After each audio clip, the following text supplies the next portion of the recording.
ഇപ്പോൾ നമുക്ക് ദൃശ്യങ്ങളിൽ കാണാം. അതായത് അർജുന് വേണ്ടിയിട്ടുള്ള ചിത ഒരുങ്ങുകയാണ്. അതായത് വീടിൻ്റെ ഓരത്തോട് ചേർന്നുകൊണ്ട് തന്നെയാണ് ആ ചിത ഒരുങ്ങുന്നത്. പാലക്കാട് ഐവർ മഠത്തിലെ സംഘമാണ് ഈ ചിത ഒരുക്കുന്നത്. ഒപ്പം തന്നെ ഈ പൊതുദർശനം അത് 12 മണിയിലേക്ക് നീട്ടിവെച്ചിട്ടുണ്ട്. അതായത് 1 മണിക്കൂർ കൂടി നീട്ടിയിട്ടുണ്ട്. നേരത്തെ തീരുമാനിച്ച അവസാനിപ്പിച്ച് 11:30 ഈ ചിതയൊരുക്കി അല്ലെങ്കിൽ ഈ സംസ്കാര ചടങ്ങുകൾ ആരംഭിക്കാം എന്നുള്ളതായിരുന്നു. പക്ഷേ നിലവിൽ ആരെങ്കിലും ഇനി കാണാൻ ബാക്കിയുണ്ടെങ്കിൽ, കാരണം ഇപ്പോഴും പല ദൂരദിക്കുകളിൽ നിന്ന് പോലും ആളുകൾ ഇങ്ങോട്ടേക്ക് വരുന്നുണ്ട്. കാരണം അർജുന അവസാനമായി ഒരു നോക്ക് കാണാൻ SKN നേരത്തെ സൂചിപ്പിച്ചതുപോലെ തന്നെ ദൃശ്യമാധ്യമങ്ങളിലൊക്കെ തന്നെ, അതുപോലെ തന്നെ പത്രമാധ്യമങ്ങളിലൊക്കെ തന്നെ ഈ വാർത്ത കണ്ടും കേട്ടും അറിഞ്ഞും ഈ അർജുന അവസാനമായി ഒരു നോക്ക് കാണുവാനായി ഇപ്പോഴും ആളുകൾ ഇങ്ങോട്ടേക്ക് വരുന്നുണ്ട്. പക്ഷേ കഴിഞ്ഞ മണിക്കൂറുകളിലുണ്ടായിരുന്ന ആ നീണ്ട ക്യൂ ഇപ്പോൾ ഇല്ല. മറിച്ച് ആളുകൾ ഓരോരുത്തരായി വന്ന് കണ്ടു പോവുകയാണ്. അപ്പോൾ അതുകൊണ്ട് അവസാനമായി കാണാനുള്ള ഒരു സൗകര്യം കൂടി ഇവിടെ ഒരുക്കിയിട്ടുണ്ട്. അതോടൊപ്പം തന്നെ ഈ ചിതയൊരുക്കുന്ന നടപടികളും ഒരു ഭാഗത്ത് പുരോഗമിക്കുകയാണ്. ഇതിൽ എടുത്തു പറയേണ്ട ഒരു കാര്യം എന്നത്, അതായത് ഈ അർജുൻ്റെ ഈ ചിതയൊരുക്കുന്നത് അർജുൻ്റെ അച്ഛൻ കിടക്കുന്ന, അല്ലെങ്കിൽ അച്ഛൻ ഇപ്പോൾ സുഖമില്ലാതെ കിടക്കുന്ന ഈ റൂമിനോട് അല്ലെങ്കിൽ അതിൻ്റെ ഓരത്തോട് ചേർന്നുകൊണ്ടാണ് ഈ ചിതയൊരുക്കുന്നത്. ഇതിൻ്റെ തൊട്ട് പുറകിലായിട്ടാണ് അർജുൻ ജനിച്ചു വളർന്ന, അർജുൻ കളിച്ചു വളർന്ന, അർജുൻ്റെ മകൻ്റെ ഇപ്പോൾ പ്രായമുള്ള ഘട്ടത്തിലൊക്കെ ജനിച്ചു വളർന്ന അർജുൻ്റെ തറവാടുള്ളത്. ഒരു കൊച്ചു വീടാണ്, കാണാൻ ഏറെ മനോഹരമായിട്ടുള്ള ഒരു പഴയകാല തറവാടാണ്. ആ തറവാട് മുറ്റത്തോട് ചേർന്ന് തന്നെ ഒരു വലിയൊരു സ്ഥലമുണ്ട്. ആ സ്ഥലം അർജുൻ അധ്വാനിച്ച് നേടി എടുത്ത ഒരു സ്ഥലമാണ്, അല്ലെങ്കിൽ അധ്വാനിച്ച് മേടിച്ച ഒരു സ്ഥലമാണ്. ആദ്യഘട്ടത്തിൽ അവിടെ അർജുന് വേണ്ടി ചിതയൊരുക്കാനായിരുന്നു തീരുമാനിച്ചിട്ടുണ്ടായിരുന്നത്. എന്നാൽ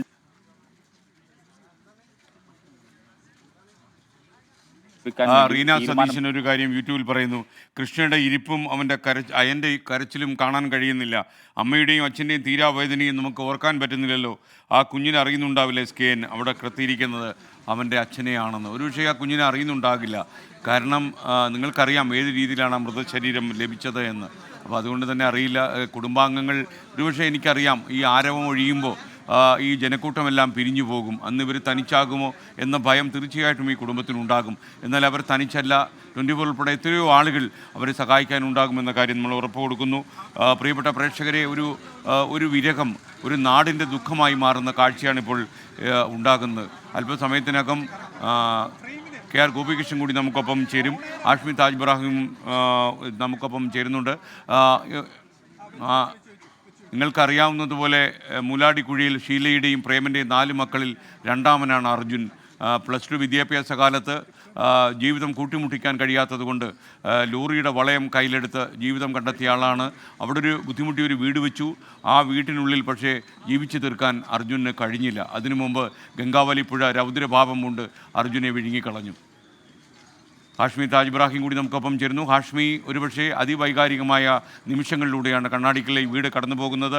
അല്പനിമിഷം കഴിയുമ്പോൾ ഈ അർജുൻ്റെ ചിത കത്തിയ ആളും അത് കഴിയുമ്പോൾ കത്തി അമരും. അതോടെ അർജുൻ ചരിത്രമാകും.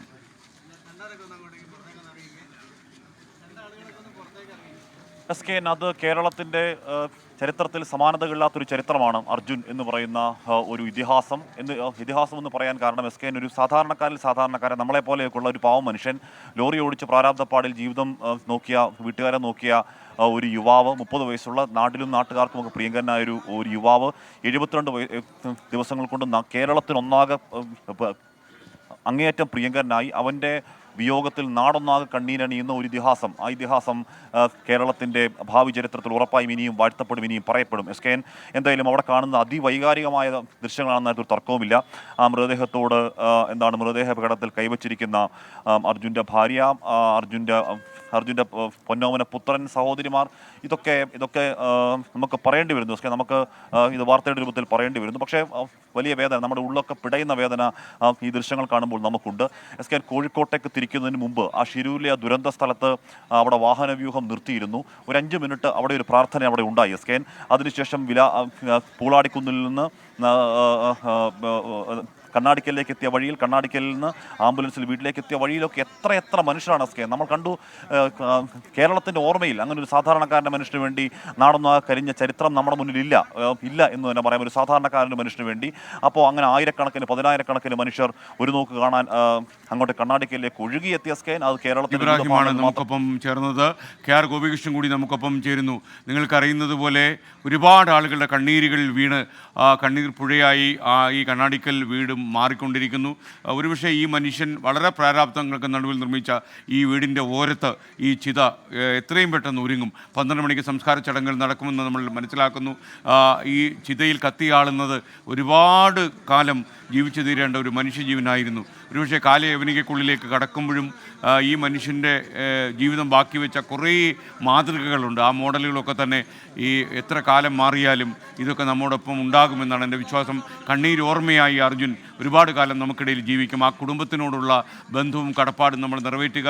ആയിരക്കണക്കിന് മനുഷ്യരുടെ ദൗത്യം ശരിക്കും ഈ മനുഷ്യൻ്റെ ജീവിതത്തിന് എന്ത് സംഭവിച്ചു എന്ന് മനസ്സിലാക്കുന്നതിന് പ്രേരകമായിട്ടുണ്ട്. അവരോടൊക്കെ തന്നെ കടപ്പാട് മലയാളക്കരയ്ക്കുണ്ട്. KR ഗോപികൃഷ്ണൻ കൂടി ഈ വീടിൻ്റെ ഉള്ളിൽ നമുക്കൊപ്പം ചേരുകയാണ്. ഗോപികൃഷ്ണൻ, യഥാർത്ഥത്തിൽ ഈ സംസ്കാര ചടങ്ങുകൾ എപ്പോഴാണ് ഉണ്ടാവുക? ഈ ചടങ്ങുകളിൽ ഇപ്പോഴും പങ്കെടുക്കാനായിട്ട് ആളുകൾ വന്നുകൊണ്ടിരിക്കുകയാണോ? എന്താണ് അവിടുത്തെ യഥാർത്ഥ അവസ്ഥ ഇപ്പോൾ? എസ് കെ, ഇപ്പോഴും ആളുകളുടെ ഒരു നീണ്ട നിര ഇപ്പോൾ അന്ത്യാഞ്ജലി അർപ്പിക്കുന്നതിന്, അർജുനെ അവസാനമായി കണ്ട് പ്രണാമം അർപ്പിക്കുന്നതിന് ഈ വീട്ടിലേക്ക് എത്തിക്കൊണ്ടിരിക്കുന്നുണ്ട്.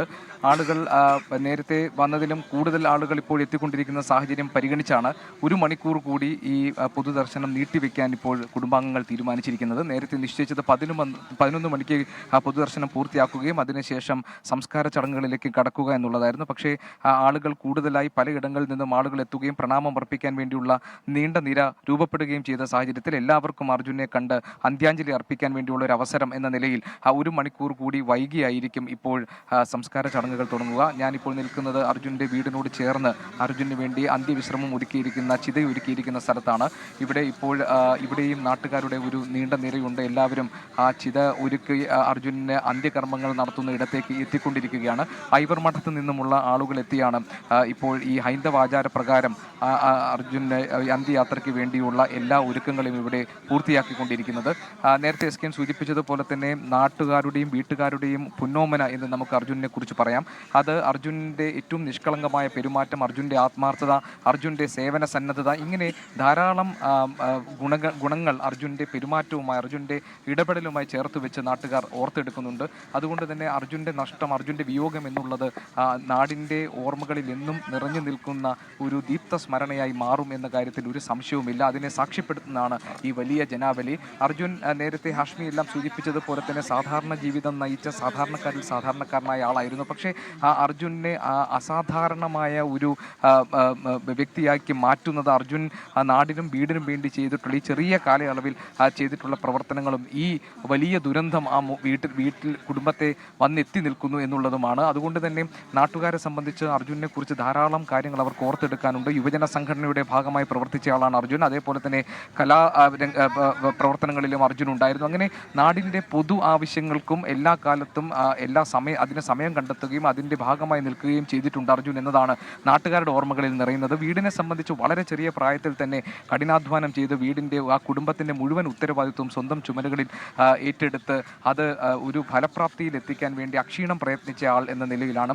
അങ്ങനെ ഒരു നല്ല മകനായി, നല്ല സഹോദരനായി, നല്ലൊരു ഭർത്താവായി, ഏറ്റവും ഒടുവിൽ 2 വയസ്സുകാരനായ അയാൻ്റെ ഏറ്റവും നല്ല അച്ഛനായി അർജുൻ മാറി. അങ്ങനെ കുടുംബത്തെ സംബന്ധിച്ച് അവരുടെ സ്നേഹവായ്പിൽ ആണ് അർജുൻ വളർന്നതും അർജുൻ്റെ സംരക്ഷണയിലാണ് ആ കുടുംബം വളർന്നതും. അങ്ങനെ അവർക്ക് ഒരിക്കലും ഇഴപിരിയാൻ കഴിയാത്ത തരത്തിലുള്ള ഒരു ബന്ധം, സ്നേഹത്തിൻ്റെ ബന്ധം അർജുനുമായി ആ കുടുംബത്തിനുണ്ട്. അതുകൊണ്ടാണ് ഈ 72 നാൾ നീണ്ടു നിൽക്കുന്ന കാത്തിരിപ്പിലും വേദന കടിച്ചമർത്തിക്കൊണ്ട് ആ കുടുംബം എല്ലാ തരത്തിലുള്ള ശ്രമങ്ങൾക്കും ഒപ്പം നിന്നത്.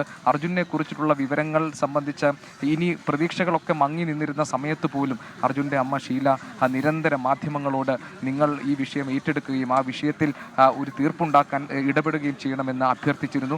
അങ്ങനെ നിരന്തരമായ ശ്രമങ്ങൾ, അതോടൊപ്പം തന്നെ നമ്മൾ നേരത്തെ SKN സൂചിപ്പിച്ചതുപോലെ തന്നെ MLA ആയ സതീഷ് കൃഷ്ണ സെയിൽ, അതോടൊപ്പം തന്നെ ഈശ്വർ മാൽപേ, മനാഫ്, അങ്ങനെ തുടങ്ങി എല്ലാ ആളുകളുടെയും പ്രാർത്ഥനയും ഇടപെടലും സഹകരണവും അക്ഷീണം ഇതിന് പിന്നിൽ നിൽക്കാനുള്ള പ്രയത്നവും ഒക്കെയാണ് ഏറ്റവും ഒടുവിൽ ഇപ്പോൾ അർജുനെ കുറിച്ചുള്ള വിവരങ്ങളിലേക്കും അർജുൻ്റെ മൃതശരീരം കണ്ടെത്തുന്നതിലും ഒക്കെ നയിച്ചത്. പക്ഷേ ഇപ്പോൾ ഈ യാഥാർത്ഥ്യത്തെ ഉൾക്കൊള്ളാൻ കഴിയാത്ത തരത്തിൽ വിങ്ങിപ്പൊട്ടുകയാണ് ഈ കുടുംബം. അതുകൊണ്ട് തന്നെ അതിവൈകാരികമായ രംഗങ്ങൾക്കാണ് ഈ വീട് സാക്ഷ്യം വഹിച്ചത്. അർജുൻ്റെ മൃതശരീരം വീട്ടിലേക്ക് കൊണ്ടുവന്നപ്പോൾ അത് ബന്ധുക്കളെ ആദ്യമായി കാണിച്ചപ്പോൾ, കുടുംബാംഗങ്ങളെ കാണിച്ചപ്പോൾ അവർക്ക് ഉണ്ടായ വേദന അണപൊട്ടുന്നതാണ് നമ്മൾ കണ്ടത്.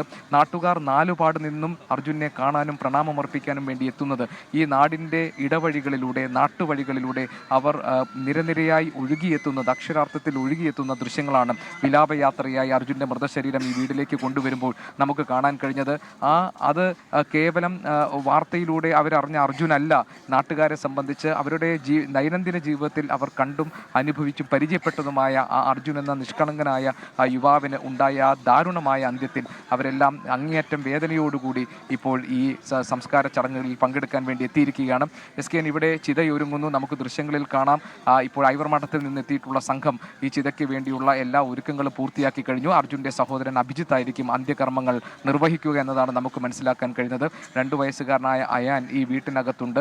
അച്ഛൻ എന്ത് സംഭവിച്ചു എന്ന് മനസ്സിലാക്കാനുള്ള പ്രായം ഇപ്പോൾ അവനായിട്ടില്ല. ഒരുപക്ഷെ അവൻ വലുതാകുമ്പോൾ, നേരത്തെ SKN രാവിലെ സൂചിപ്പിച്ചതുപോലെ തന്നെ അവൻ്റെ മുന്നിലുള്ളത് അച്ഛൻ മകനെ ലാളിച്ചുകൊണ്ട് നടക്കുന്ന ആ ദൃശ്യങ്ങളൊക്കെ ആയിരിക്കും. അത് ആ പ്രായത്തിൽ അവന് നൽകാൻ പോകുന്ന വേദനയും വിഷമവും എന്തായിരിക്കും എന്ന് നമുക്ക് ഊഹിക്കാവുന്നതേ ഉള്ളൂ. ഏതായാലും കുടുംബം അക്ഷരാർത്ഥത്തിൽ അനാഥമാക്കപ്പെട്ട അവസ്ഥയാണ് ഇപ്പോഴുള്ളത്. ആ വേദനയിൽ ആ കുടുംബം നിൽക്കുന്നു. അർജുനു വേണ്ടിയുള്ള അന്ത്യയാത്രാ മൊഴി നൽകാൻ നാട്ടുകാരുടെ ഒരു വലിയ സഞ്ചയം, ഒരു ജനസഞ്ചയം ഈ വീടിന് ചുറ്റും ഇപ്പോഴുണ്ട്.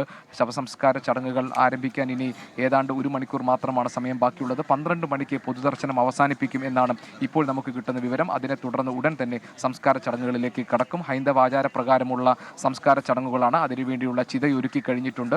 അർജുൻ അവസാനമായി, അർജുൻ്റെ ഏറ്റവും വലിയ സ്വപ്നമായിരുന്നു ഈ വീട് എന്നത്. അതുപോലെ തന്നെ അർജുൻ്റെ സഹോദരിയുടെ വിവാഹം നടത്തിയത് അർജുനാണ്. മറ്റൊരു സഹോദരിയുടെ വിവാഹ നിശ്ചയം ഏതാണ്ട് ഉറപ്പിച്ച ഘട്ടത്തിലാണ് അർജുൻ ഈ ദുരന്തം അർജുനെ തേടിയെത്തുന്നത്. അർജുൻ ജൂലൈ 8-ാം തീയതി വീട്ടിൽ നിന്ന് ഇറങ്ങിപ്പോകുമ്പോൾ അച്ഛനോട് പറഞ്ഞത്, പെങ്ങളുടെ സഹോദരിയുടെ വിവാഹ നിശ്ചയത്തിന് വേണ്ടി വീടിൽ ചില ക്രമീകരണങ്ങൾ നടത്താൻ വേണ്ടിയുള്ള ആലോചനകൾ ഉണ്ടായപ്പോൾ അർജുൻ പറഞ്ഞത്, അച്ഛൻ ഞാൻ തിരിച്ചു വന്ന ശേഷം ഈ വീടൊക്കെ പെയിൻറ് ചെയ്യാം, അതുവരെ അങ്ങനെ കിടക്കട്ടെ എന്നാണ്. അങ്ങനെ ഒരു ഉറപ്പ് കൂടി കൊടുത്ത്, ഒരു വാഗ്ദാനം കൂടി കൊടുത്താണ് അർജുൻ പോയത്. പക്ഷേ ആ യാത്ര ഒരിക്കലും തിരിച്ചു വരാത്ത, മടങ്ങി വരവില്ലാത്തൊരു യാത്രയാണെന്ന് ഈ കുടുംബം ഒരിക്കലും കരുതിയില്ല. അങ്ങനെ ഒരു ദുർവിധിയിൽ അകപ്പെട്ട് അർജുന് 30-ാമത്തെ വയസ്സിൽ ഈ കാലയവനികയ്ക്കുള്ളിൽ മറയേണ്ടി വന്നിരിക്കുന്നു. ആ ദുഃഖം, അതിൻ്റെ തീരാവേദനയിൽ ഒരു കുടുംബവും ഒരു വീടും മാത്രമല്ല, ഒരു നാടൊന്നാകെ അതിൻ്റെ ഭാഗമായി നിൽക്കുന്നു. അതിൻ്റെ ഒരു നേർസാക്ഷ്യമാണ് SKN ഇവിടെ കാണുന്ന ഈ വലിയ ജനാവലി. ഗോപി, ഇപ്പോഴും ഒരുപാട് പേർ ഈ അന്ത്യോപചാരം അർപ്പിക്കാൻ അവിടെ ഉണ്ടോ? അതുകൊണ്ടാണോ ഈ സംസ്കാര ചടങ്ങുകൾ 1 മണിക്കൂർ കൂടി നീട്ടിവെക്കാൻ ആലോചിച്ചത്?